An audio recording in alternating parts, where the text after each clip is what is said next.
Foram dias pendurada no lombo seco de um cavalo, com os braços acorrentados, até que Bárbara de Alencar percorresse quase 500 quilômetros entre o Crato e o quartel da primeira linha em Fortaleza, onde seria encarcerada por 8 meses por ter declarado a independência de uma pequena vila na capitania do Ceará de Portugal. Bárbara foi um dos expoentes da Revolução Pernambucana, movimento de oposição à monarquia que fundou uma república em parte do Nordeste mais de 70 anos antes de o Marechal Deodoro da Fonseca dar fim ao segundo reinado e transformar o Brasil independente em república.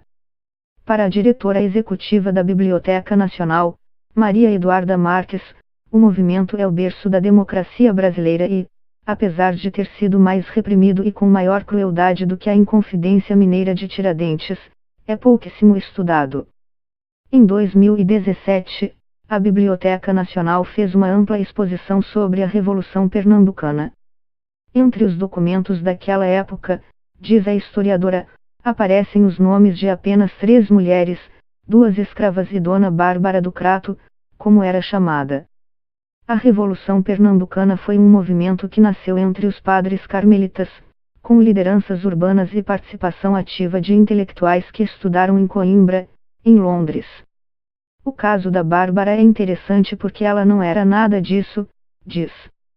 Ela era uma rica proprietária de terras, de escravos e de um sobrenome bastante influente. 3 de seus 5 filhos, assim como ela, lutaram para que o Nordeste se tornasse uma república. O caçula, José Martiniano, é pai do escritor José de Alencar, autor do clássico Iracema e, ironicamente, defensor do regime monárquico durante o período de Pedro II. Não encontrei qualquer menção dele à avó, diz o escritor Gilmar Chaves, que há 15 anos se dedica a pesquisar a vida da sertaneja e que se prepara para lançar uma biografia romanceada sobre sua vida. Natural de Exu, em Pernambuco, Bárbara foi parar no interior do Ceará quando casou com o comerciante português José Gonçalves dos Santos, vendedor de tecidos, loções e miudezas na Feira do Crato. As viagens entre as duas cidades, separadas por 60 quilômetros de sertão, se tornaram comuns quando ela atingiu a adolescência e acompanhava o pai nas incursões pelas feiras que faziam do interior do Nordeste daquele Brasil um espaço muitas vezes sem fronteiras. Aos 22, ela casou com um homem 30 anos mais velho, às escondidas, sem o consentimento do pai, e ainda convenceu um padre da Igreja Católica a sacramentar o matrimônio. Depois de um ano vivendo no Crato, conta Chaves, ela já administrava em seu sítio do Pau Seco um engenho onde fabricava rapadura e cachaça e produzia tachus e panelas. Tudo à revelia do companheiro, que julgava que aqueles eram negócios de homem. Bárbara tornou-se viúva jovem, com pouco mais de 40 anos, mas virou uma matriarca muito antes disso.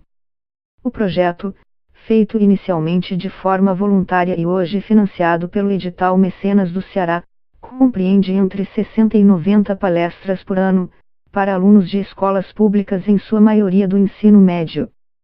Para dar a justa medida do papel das mulheres da época, ela era vista como masculina, o macho da família, uma vez que tomava decisões e gerenciava os bens, sem conselhos dos homens, diz Ariadne Araújo, autora do livro Bárbara de Alencar. O caminho para que ela se tornasse revolucionária foi pavimentado dentro do seminário de Olinda, em Pernambuco, por onde passaram 2 de seus filhos.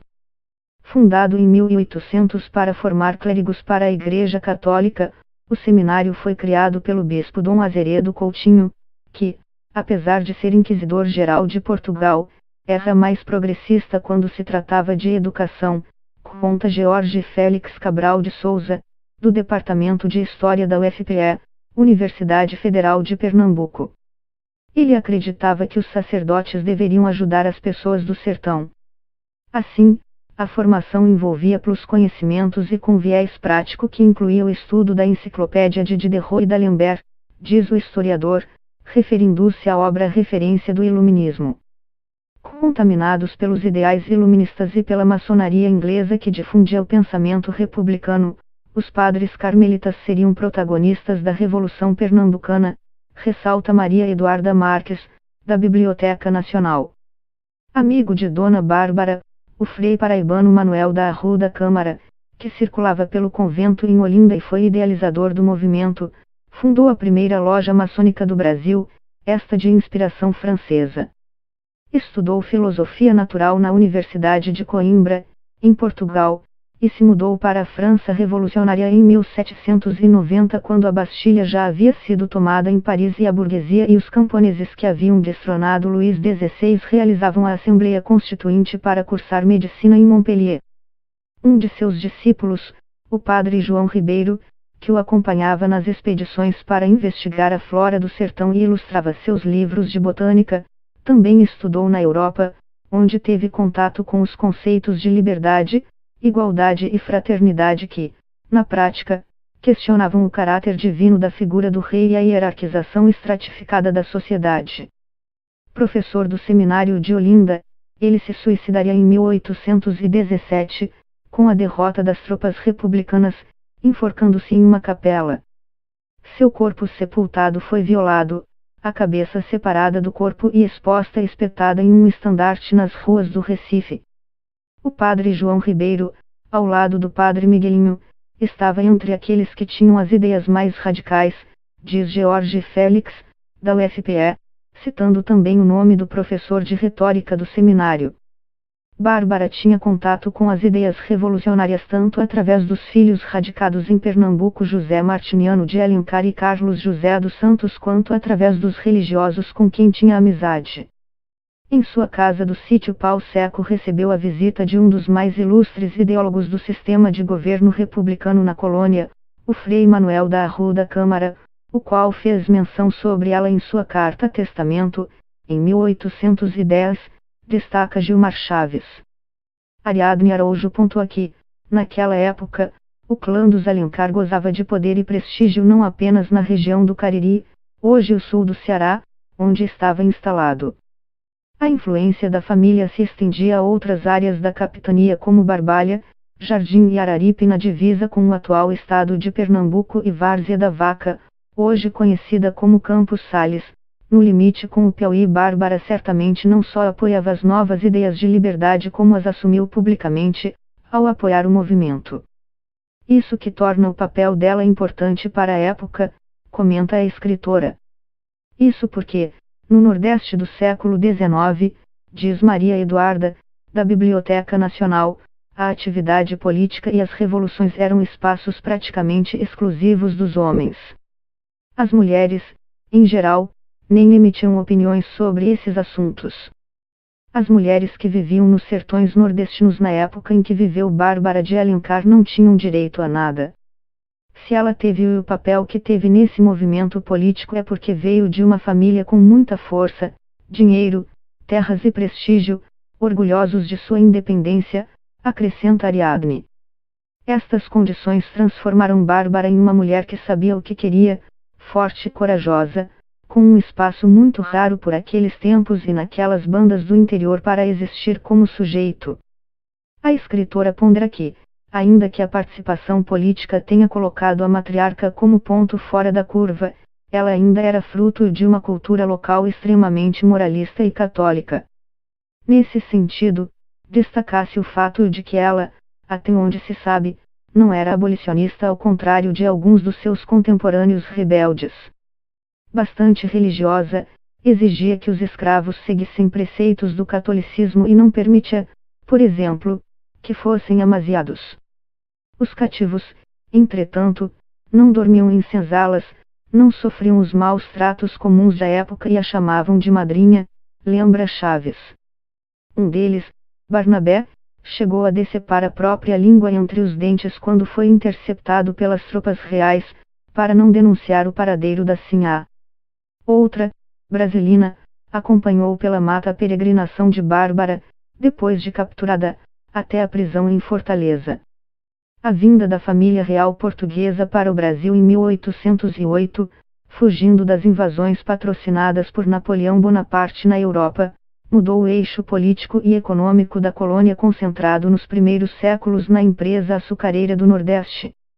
Dom João VI, então príncipe regente do Brasil, instalou-se com a corte no Rio de Janeiro e, dali em diante, parte considerável dos impostos arrecadados em todo o território passou a fluir para a capitania, que ganhou chafarizes, iluminação pública, praças e grandes avenidas. Pernambuco, que era uma capitania com superávites comerciais por causa do algodão, se sentiu sobrecarregada com a taxação imposta pela corte, explica o historiador George Félix. A nobreza que expulsou os holandeses, que dominaram Pernambuco até 1654, se sentia como uma espécie de súdito privilegiado e se ressentiu com a mudança da coroa para o Rio, acrescenta Maria Eduarda. Combinado à difusão do ideário iluminista e das revoluções francesa e americana e a tradição de insurreição de Pernambuco, o aumento de impostos foi combustível para a Revolução Pernambucana.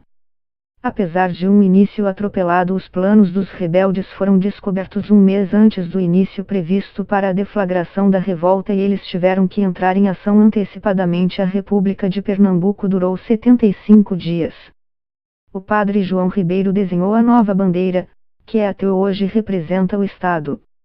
No dia 7 de março de 1817, é instalada uma junta provisória e tem início a experiência de autogoverno. Antônio Gonçalves da Cruz, o Cabugá, é enviado aos Estados Unidos como embaixador da República Pernambucana com o objetivo de comprar armas e angariar apoio para a luta armada. O vinho, visto como um produto ligado à metrópole, foi substituído por cachaça nas solenidades e as hóstias distribuídas nas missas, feitas de trigo, passaram a ser fabricadas com mandioca. Em pouco tempo, a revolução se espalhou, com apoio dos senhores de engenho que pediram como moeda de troca que os revoltosos não advogassem pela abolição da escravatura, de intelectuais e das massas populares. Eles defendiam o pagamento de menos impostos e a redução do preço dos alimentos, duas mensagens muito simpáticas à população em geral, diz o historiador da UFPE.